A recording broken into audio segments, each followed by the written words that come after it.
In today's video, I want to go into the secret of partnering with top investors, top alternative investors out there, guys that are doing multifamily, they're doing mobile home park deals, maybe they're really good at self-storage. What's the secret? Well, I'm sorry. You clicked, I got you because you clicked on this video. I hope you keep watching it. There is no secret, but what I want to do is educate you on how to partner with these great operators because there is no secret to it. These guys are making a lot of money. If they're a good operator and they know how to value add an apartment building, or they know how to find good mom and pop mobile home park deals, or whatever they do. Some of them are really good at hard money lending. Whatever they're really good at what they do. Now you have a choice to make. You can either try to learn how they're doing what they're doing, take years of building the relationships they built to be a good operator, or you know what, you can invest with them. So that's what this video is about. I'm totally off script here. I'm looking at notes, but what I want to do is grab the whiteboard. I always love using the whiteboard, and I'm going to lead you through maybe 10 or 12 different ways to align with these really good investors. They do exist. You're driving by their projects every day. How can you get involved, and how can you help them realize their dreams, which is probably these guys want to own 10, 20, 50 apartment buildings, and they're good at it. All they need is capital to do that. So the first thing I want to address though is you really don't want to technically partner with these guys. They are what we consider the general partner. Your best bet is to remain a limited partner, which means you're not going to be at risk of some of the things they're at risk of. Their job is to produce for the limited partners. So number one, I want you to stay passive. Stay passive.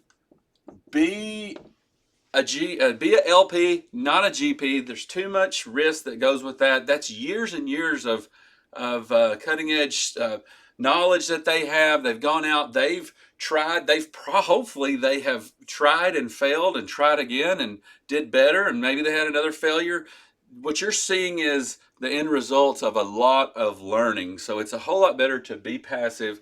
Stay on the LP side of these deals, which is what we do through our fund. We invest passively into these deals, and we kind of position ourselves a little bit away from the operations.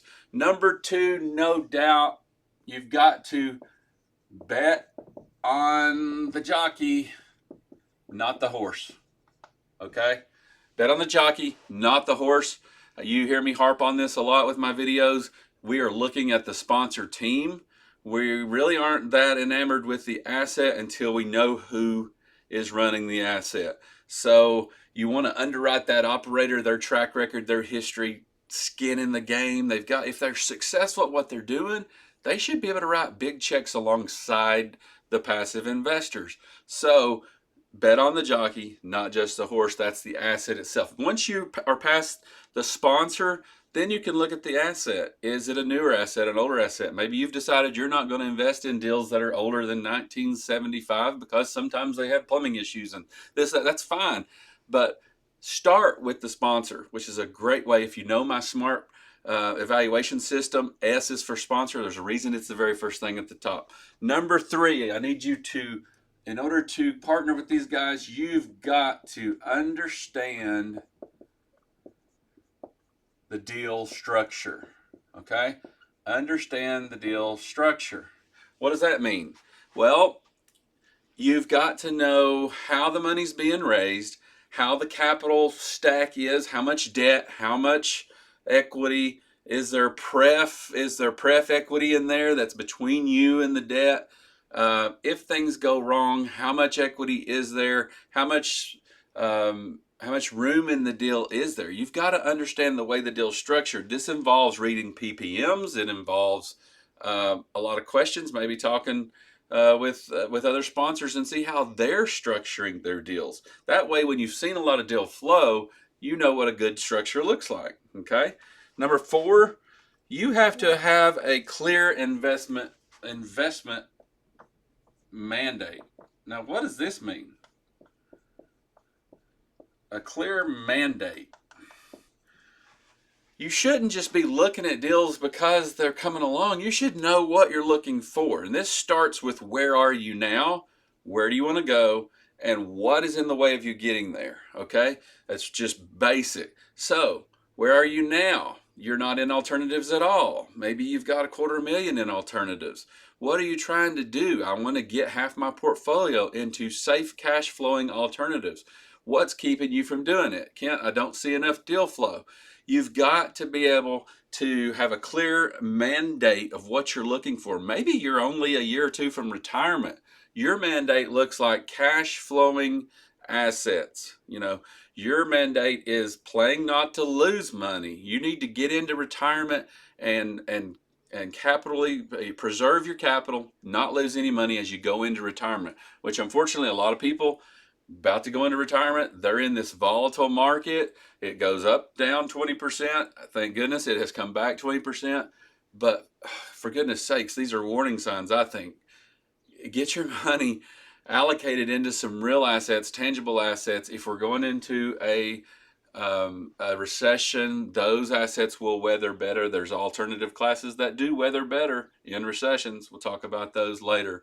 So, number 5, we're going to diversify and not just, I'm just going to leave it at diversify, not just operators, but assets as well. Okay. So there's no doubt you need to diversify across operator class. There's a risk with having too much money with one operator, right? Can we agree that it's probably, unless if your portfolio is $1 million, it's probably not a good idea to have $500,000 of those dollars with one operator. We're going to diversify, of course, on operators, but we're also going to diversify across asset classes as well. So you may have 20% of your $1 million portfolio in multifamily. That's 200,000. So let's look at 4 different operators, 50 each, and let's look at 4 assets in 4 different markets as well, so that you are well diversified in your multifamily. And you're going to do that for each asset class. Okay. Number 6. We're going to ask better questions. You know what I hear? I talk to a lot of operators. They tell me, Kent, we love working with you and other fund managers because you guys ask the right questions. They'll answer the questions, but boy, they get tired of answering some of the same questions. So be an educated investor. If you're going to invest passively, ask questions that are thoughtful, the questions that you can't get by looking at the memorandum. Go a little deeper. Ask thoughtful questions of these sponsors. They're dying for you to ask them better questions. They're tired of the same old, and they're really tired. Whoever said that there's not a stupid question, that's not true. There are really stupid questions. Sometimes the most stupid question is is not being a good listener, which I'm sometimes guilty of, but somebody telling you something and you turn around and ask them the same thing they just said. That's a stupid question. There are stupid questions. So we need to ask better questions. 7, we're going to move fast when the conditions are right. All right. So what does that mean? When you do your due diligence and things are going, wow, this is a good operator, good sponsor, killer asset, great market, you can't just be piddling around, and you got to be ready to wire money. You got to be ready to go. That's what the sponsor's looking for. He's looking for people who are ready to go. You don't get in a rush or a hurry, but when the opportunity's there, the top tier GPs and top tier opportunities fill up really fast. Okay. And I like to tell my investors that if I know I've only got $250,000 allocation of something, I'll tell my investors, hey, we need to get this quick. I need to know who's in and who's out. Let's get this in. And we want to be upfront in that capital that's coming in, because these guys, the best operators, their deals are going to fill up fast. And there's a reason why. Number 8. Let me look at my notes again. So this is a little bit more of the same, but not to just bring capital, but bring Value. Now, what does that mean? I like to think that I bring value, but what does that mean as a passive investor going into a deal? One of the best ways you can bring value, if you want to find really good sponsor operators, you want to get on their good side, and that's a goal of yours, bring value. Bring, what's the number one thing? Can you guess? Referrals. If you can bring friends, okay? If you can bring friends, and that's why I do my group investing strategy, because when I invest with someone and they say, Kent, hey, if you can bring us $500,000, we'll give you 2 points extra here. We'll do a better split, maybe a 90-10 split here. Because I bring value, I'm able to get better terms. And when I bring value and I bring $500,000 or $1 million into a deal, the value there is that they don't have to create 10 K1s. If you don't know what a K1, it's a tax document. It's a pain in the butt. Everybody's always waiting for them. I'm still waiting on one right now, which is frustrating. But when you bring value, that sponsor will want to work with you again. He'll want to put you on his list for first in on a lot of deals. So you want to bring value, not just your capital. In order, let's go number 9. You've got to build these relationships and you got to build them early. So, what does that mean? If you're wanting to get into this game, you've got to start building these relationships. You're going to have, there's no way to sit at home and build these. In your own local market, you need to get to these commercial real estate clubs. Maybe you got them, maybe you don't. But if you don't have the ability or the time to do that, which is what I find with my investors, they're leveraging me. They're leveraging my relationships. They're leveraging that to get in deals with me. So you've got to build these relationships. You got to show up to events. You got to join masterminds. Guys, I've spent thousands of, I won't, a lot of money. I've spent a lot of money joining masterminds to get around the right people. And if you don't have the time to do that, you've got to leverage it. You've got to find somebody that does. Okay. Number 10, this is a big one. You got to beware of hype. Now, let me tell you why. Because internet marketing has infiltrated alternative investing. What does that mean? Most of these good sponsors, if they're worth, they have to learn to sell. They've learned to sell. You remember those late night TV commercials where somebody would come on and by the end of that commercial, you knew what they were selling was what you needed. You knew for a fact that if you bought that, it was going to fix your problem. That's what these guys are doing. They know how to hype a deal. They will gloss right over all of the issues and problems, and they will sell you on all of the great reasons why you should invest with their deal. And I see people cave into that hype all the time. I'm talking to investors on a daily basis who don't know what to do because they're in 3 or 4 deals that have had capital calls. They've got one that they're pretty sure is a lost deal. It's all because the hype. The hype was in multifamily for the last 10 years. You could not lose. You could not hardly lose in multifamily until 2021, 22.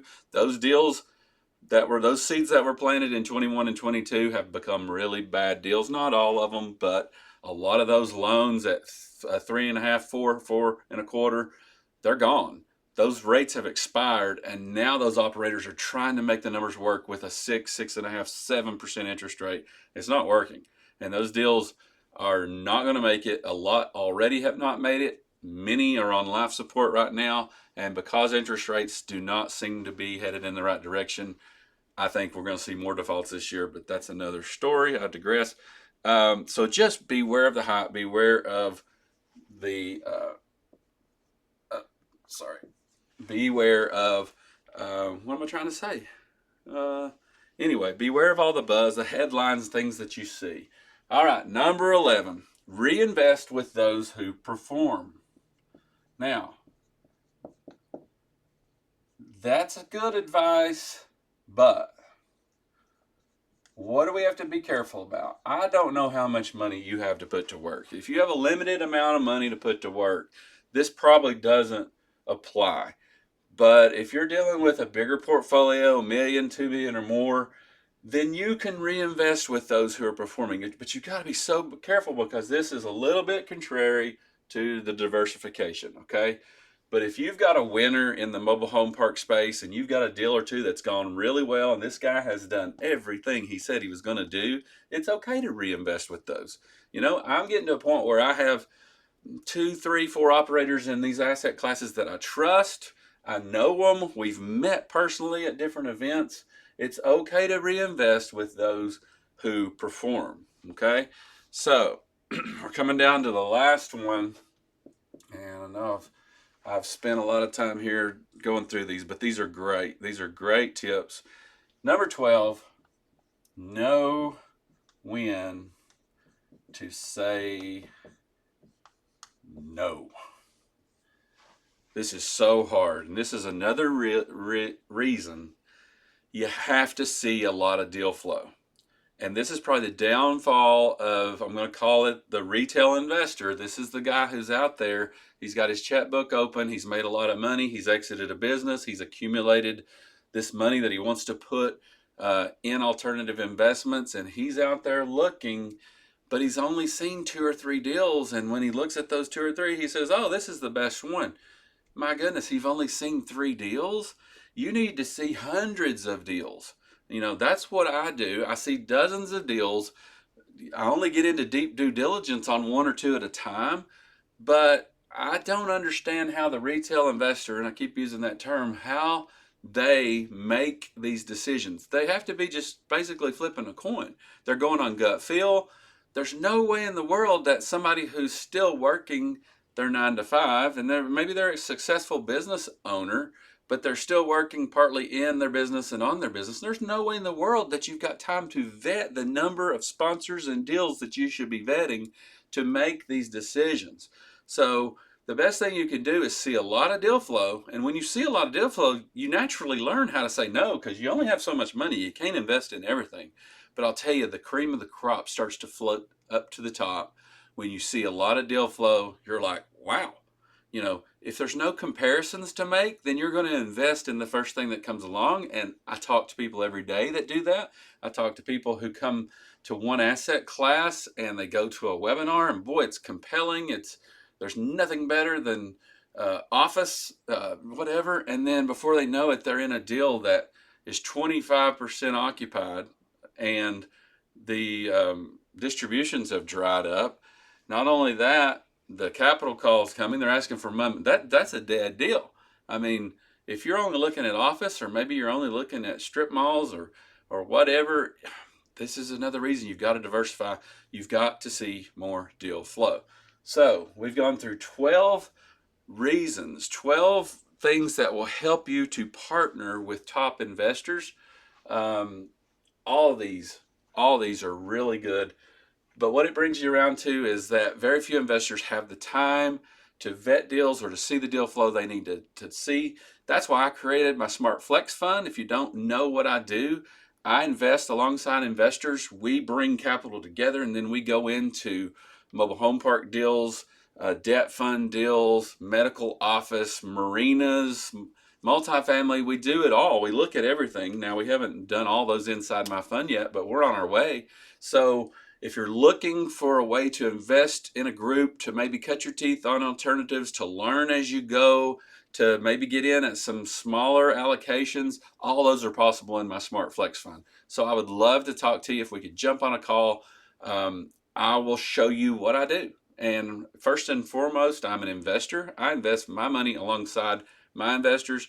We first look at where you're at, which I don't think, if you walk into a doctor's office and he just writes you a script before asking you any questions, you need to leave. You need to run. Okay. So the first thing we need to do is, where are you?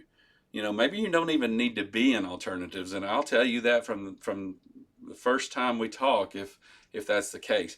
But where are you at? Where do you want to be? And what's the obstacle keeping you from getting there? It's that simple. So where are you at? Maybe you're in the twilight years, you're in your 50s, and you know you're going to retire in about 10 years. It's time to make hay. Maybe you need to take half of your portfolio out of Wall Street and start putting it into cash flowing assets. Maybe you want to take a home run swing with 10% of that. And we do those. We do one or two home run swings every year. Those aren't for everybody, but these are deals you're not going to see unless you're in a group vetting deals together and seeing this kind of deal flow. Number two, we're going to find out exactly where you want to go. Maybe you're cool with a certain amount of income. You just need to create 100, 150 grand of income every year passively. Guys, it's not that hard to do that with really well vetted alternatives. I can show you debt fund options that are throwing off, anywhere from 10, 12, some as even high as 15%, but risk gets greater at those numbers. These are passive deals that are sending you monthly checks backed by first position notes. I mean, it's out there. You may not be seeing it, but I'm seeing it because of what's going on in the market. Number three, what is keeping you from taking action? Why have you not taken action? Are you an engineer and you're just an overanalyzer? I got several of those who invest with me. Are you um, a little bit nervous about losing money and you just want to dip your toe in? My Smart Flex Fund, perfect fit for that kind of investor. What's your obstacle? I'll help you get over that. Let's move forward and let's take some action and get you diversified into cash flowing alternatives. Hey, I hope you guys have a great day. Don't give up on investing in these things. Yes, the market is crazy, stock market's crazy. We don't know what's going on in the economy, but there are a lot of recession resistant assets that you can be investing in. As long as you're diversified and you're not over focused in one thing, you're going to be fine. Let's get you diversified into these cash flowing alternatives today.